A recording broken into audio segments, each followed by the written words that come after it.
Welcome. I'm Dr. Deborah Lockwood with the next in our series on success in cardiology, and I am absolutely delighted to welcome our guest for today, Dr. Christine Albert. She is currently the chair of cardiology at Cedars Sinai in Los Angeles, has been a past president of the Heart Rhythm Society and also previously professor of medicine at Harvard University. I met her when I was an electrophysiology fellow and she was on junior faculty. And the thing that stood out immediately was that although in name, the various hospitals in Boston were partnered, they really weren't. And she was the only one who would go between the hospitals and make it happen. And she also is unique in that she has training in epidemiology as well as electrophysiology. So I would like her to tell us, if you would, Christine, tell us how you came to be working at multiple hospitals and how you managed to make that happen, to allow yourself to do the research that you wanted to do. Yeah, no, Deborah, first of all, thank you so much for asking me to come on and tell a little bit about my experience. As you know, when we worked together, I really was passionate about the kind of research that I wanted to do. And I was very interested in both sides of electrophysiology, basically all the complex arrhythmias, ablations and ICDs and all those things that we did. But I also was very interested in preventing disease. And so that's where the epidemiology came in. And when I was a cardiology fellow, I did spend some time at another hospital getting trained to do epidemiology at the Brigham and Women's Hospital. But I loved my EP at Mass General, so managed to be able to do both. And it was very important to be able to do both because the resources for the research were not present at Mass General, but were more present at the Brigham. And it also was in support of the people who were my seniors at that time. If they had said no, that I couldn't do that, I wouldn't be able to. So again, it's making your case, showing that you are adding value by being your own person and being a little bit different in what you do. And I think both of Jeremy Ruskin at the time and also Charlie Hennigan saw that in me and thought it was unique, so we're supportive. As far as jumping to multiple hospitals, I think what sometimes we need to do is we really have to look at where the opportunities arise at a certain point of life. Every time that I've made a change, it's never been that I wasn't happy necessarily where I was. It was just I wanted to expand and do something a little bit different. And so after we were together at Mass General and I did this collaborative thing with the Brigham, I realized that really it made much more sense for my clinical and my research to be in the same institution. And so that is why I moved over to the Brigham completely. And it really did help my career a lot because, again, it just gave me an identity that was one identity and was able to really fulfill both sides of the mission at this particular institution. And then the most recent switch that I've made, was really about wanting to do a leadership position and the opportunity to do more than just my research and impact on a broader scale the careers of multiple people. And it's been very, very rewarding. And this opportunity came up in Los Angeles. Mm-hmm. So I'm going to bet you made it sound all very easy, and I know you did have some support, but I'm going to bet that there were people around you who told you that this wasn't possible and wasn't going to happen, and that you pushed to make sure that it did happen. Yeah. Sure.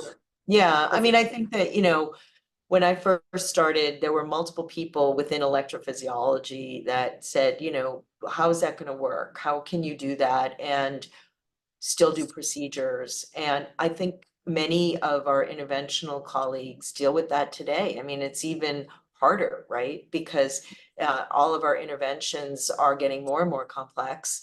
And it's one of the concerns we have in electrophysiology that perhaps some of our trainees and our junior faculty aren't doing research because there's just no time. I think you have to really be passionate. And I do know that there's a lot of junior faculty that I've talked to that are passionate and really are pushing to still do it. And they do it. So the answer is that you can do it, but there will be people that will tell you that you can't, but you just really do have to believe in yourself and push. Mhm. Where do you think that you got this determination and belief and self-confidence to carry on pushing when people were telling you no? Yeah, I think it's a little bit of a personality trait of mine to be very persistent. As we were talking before this started, it's a strength and a weakness sometimes. But if I think something is important, I will pursue it. And there will be obstacles, and I'm not saying that I've achieved everything that I ever wanted to do. Absolutely not. But I think I've achieved the important things that I wanted to do, and it is a lot of focus. If you are trying to do too many different things, you can dilute your energy. So I think especially early on, in those years that we discussed, I was very, very focused, even more focused than I am right now. And that was key to being able to really achieve in something that wasn't standard. You had to make sure that you were really good. You were really good at those procedures so that nobody questioned, well, why is this person being allowed to do procedures when they're doing research? And you have to put in that double effort and time. So I think it's a lot of persistence. It's not anything, um, and those are the people that I see succeed, are people that really, don't take no for an answer, and figure out a way. And no means maybe. That's the way I look Yeah, at it. there's always a way in the end if you want There's it enough. always a way, I right? very firmly believe that. So you mentioned that you had some people who were very supportive of you, but did you have a particular mentor? And if you did, you can tell us who if you like or not, but what qualities in the mentor were really useful for helping you to push through? Yeah, so it's interesting. I wouldn't say that I had a single mentor. And part of that was because I was really doing something that nobody really had done. So what I did is I have sort of a plate of mentors, I would say. My slide, when I look at this, it's like people from all disciplines, really, and I can point to what each one of them did to support me in some way. Um, that was I was comfortable with that. And it also allowed me to get my own niche quicker because there wasn't somebody else who had that. And so I was Mhm. able to be known for that I didn't end up in a battle with, like, this is my area, like sometimes can happen to trainees who are working right underneath somebody. So I think that was good. The bad was that, yeah, I did make some mistakes early on because, I didn't have somebody helping me. And when I read some of my junior faculty grants now and help them and really put a lot of effort into it, I didn't have that because I didn't have that person who was really, 100% behind me. But you learn, and you learn from your colleagues. That's the other thing I think I would like to mention, is that you never know who can be as supportive of you. And they may not be in your own institution. Often they aren't. And when somebody does take an interest back. Follow up in those things, because you never know. Somebody can say, hey, consider this person for this committee, or consider this person for this new position. We get asked all the time in leadership roles, who would you suggest for this? And so I can think back of the people who I have been working with and perhaps sponsoring, and I can put them forward. That's how it works. So I think the more people that you have supporting your career, the better. Yeah, no, I think that's true. Did you ever notice at all?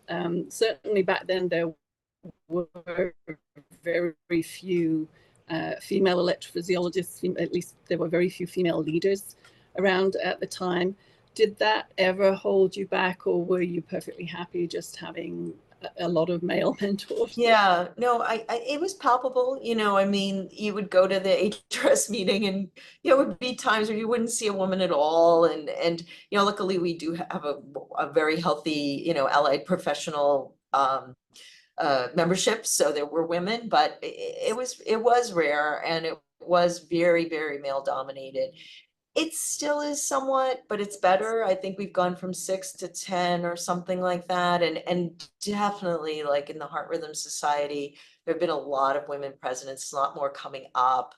I think that's been a real focus, which I think is hopefully gives women who are training more mentorship and more people to pattern themselves on. One of the things that I did early on, because I didn't have a female mentor, within electrophysiology, is I developed a female mentor within epidemiology. So because I had this very dual relationship, dual career, I was able to find, and I actually have to be honest, I sought this person out, not because she had a similar focus in her research, but because she was a woman. And I wanted at least one woman mentor. And her name is Joanne Manson. And she has been a colleague for a very long period of time, and a very supportive force in my life. So yeah, I mean, I think it is important to also make sure you get what you need, as far as the appropriate people to advise you. Yeah, and I think it is true though, back then when there were so few women, there were some advantages also to being one of the very few Right. women electrophysiologists. So the people coming up now have got more female role models, such as yourself. Right. But they don't stand out quite as much. So you know, I think there was the advantage back then that Yeah. when there was a female electrophysiologist, people kind of noticed Right. And I think one of the things that happens in a sea too of gray is, suits. yeah, and I think one thing that happens like at meetings and things, and when I did the national meeting, I tried to make sure that we didn't do this, but you can sometimes, like, okay, you ask this one woman to do all these different things because you recognize her, and she's, you know, there's so many women that are so great, and you just have to give everybody a chance, and I think that's really important. And I think there have been a lot of forces within our society to try to do that. There's a group of women that put out a list of sort of women and what they can speak on, and to try to promote some of the younger women as well, in addition to the ones like myself, who have gone on to be president of the society. Mm-hmm. So just going back to things, we are told a lot of things about what helps make people successful. And most of those came from interviews with the titans of industry. But one of the things we're wanting to provide with this series of interviews is also things that might be different in our field from that. So one of the things that I'm thinking might be the same, but you can tell me, is this idea that you really have to have a very clear vision of what it is you want to achieve in order to make it happen. So did you always have a really clear vision of what you wanted to achieve, or did it kind of just, I don't know, gel as you went along? Yeah, that's an interesting question. I think it really evolved. I think when I think back at like what I thought I was doing gonna do at different stages, I ended up doing very different things. So when I started my EP fellowship, I was sure that I loved EP, I was gonna be a clinical electrophysiologist and not do any research. I ended up doing 75% research and having multiple R01s. And that came because I took a chance. I sort of said, okay, I was trying to decide, do I want to do the EP training? I just had trained a lot. I said, well, let me do this research thing for a year, and let me get an MPH. And I loved it. And I wrote a grant, and I actually really liked writing a grant. And so unless you try things, you don't 100% know what you want to do. The same thing, I think another sort of change that I never imagined myself as a chair of a department at one point. I remember asking one chair of medicine that came to talk to us, who was a woman at Brigham Women's Hospital, and I asked her, I said, did you know that you wanted to be a chair and, be a leader? She said, of course I did. I've wanted since I was young, you know, and I thought, okay, well, then I'm not going to do that because I haven't wanted that since I was young. But then it evolved because there were a lot of times where I saw, you know, things happening that I couldn't impact, and also I felt like I had gotten to a point where the number of people that I could help and impact had sort of gotten circumscribed. You know, it was my mentees, and I loved mentoring them, but I wanted to do something on a bigger scale. So then I started to look into leadership, and took leadership courses, and I really liked it, and realized that I was pretty good at it, you know. And so then I decided, okay, I want to be a chair of a department. So sometimes it's knowing what you want, but also it's trying, because you don't know, you know, you may have a talent that you just don't even recognize in yourself, but other people might recognize in you. And or you might recognize once you give something a try. Right. Yeah, I think that's very true. That I do feel that it is useful to have some kind of a goal in the future, um, so that you make progress forward. But as you go forward, more things come into view, and you know, it Right. is also You want important to to be be prepared to open. step laterally. You want to be Hmm. open to opportunities. And I think the other thing that I've found is that as a woman, often you do have to change institutions to get an opportunity. Um, you know, I don't know if this is absolutely true, but I often see that scenario that, you know, it is, and it's harder for women sometimes to change institutions because, you know, sometimes they have caregivers of people, of children and of parents, and leaving and as you know, a city is difficult. So it does take a lot of, like you said, a vision, that you know that you really want something, so that you would be taking that chance to maybe make a move. Right. So this is a difficult question. If you were able to spend 5 minutes or 2 minutes with a 20-year-old you, what advice would you give them? What would you do differently, or what do you wish you'd done differently? That's a great question. I think I would have said to myself, have a little more fun when you were young. To be honest with you, I worked really, really hard and sacrificed a lot when I was young. I had you know, I have lots of friends and things, but I think that I worried a lot. And I think I would say to myself, look, you know, you're going to be successful, and don't put your, I didn't have the confidence, I think, that it would all work out when I was young. And it would be nice, wouldn't it, to know that it was all going to work out, and you would be good if you were young. So I think that's one thing.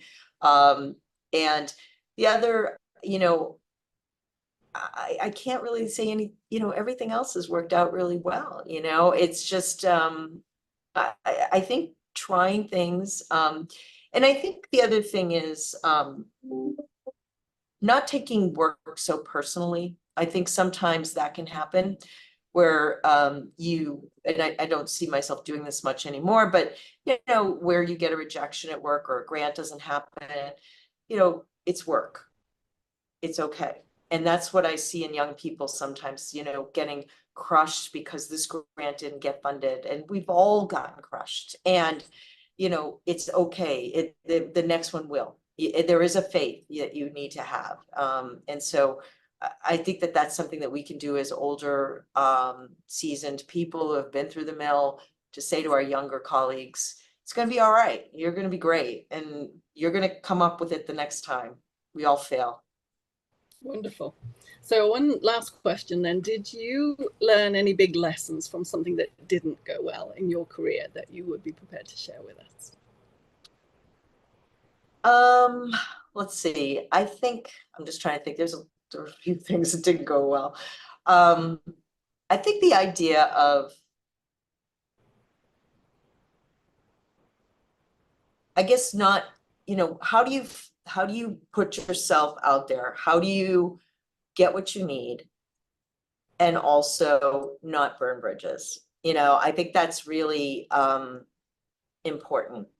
It's hard, especially when you're young and, you know, when you're really trying to assert yourself and get what you need to get, you're gonna rub some people the wrong way. And I'm sure I did. I see it in younger people too. You know, it's just, it's hard because you're trying to hit at that ceiling.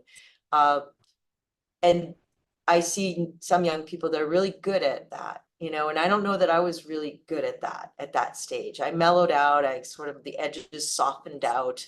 California Christine is way different than Boston Christine, you know, and I think that that is something that I learned. I learned to, you know, not be, it's not being direct. And I don't want to say that, because you do have to be direct. You do have to be honest about what you want, but it's just how you approach it and what you're willing to risk in order to get what you want, and knowing that there are negatives to pushing too hard or getting angry or bitter. Don't do that. Like, I mean, I think that's something that I learned, not that I got angry or bitter, but there were times There's where I the was taking angry. it And yeah, personally again. yeah, Yeah, they're taking it too personally. Yeah. yeah, because it's like, Well, it's thank you just a so matter. much. Yep. Thank you so much, All Christine. There right, were Deborah, so many thank you. pearls of wisdom in there, and I think that the younger early career cardiologists listening to that are going to really benefit from your wisdom in that. So thank you so much for doing this. Well, thank you, Deborah, again. Thanks for having me. Great. Okay. Okay.